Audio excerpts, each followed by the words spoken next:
Guys, may-ari kami di Patulaw. Tapos may sili din, no? Sili. So pag mag-farming ka, bibili ka ng pesticide, no? Kung anong klase dyan, sprayhan mo, tapos hihingiin sa'yo.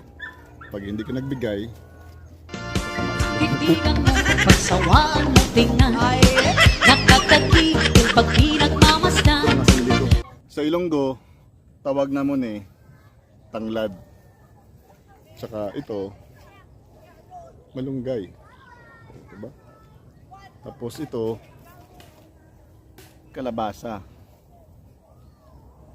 Kung sila ko pa karbasa. Amo naman balinghoy.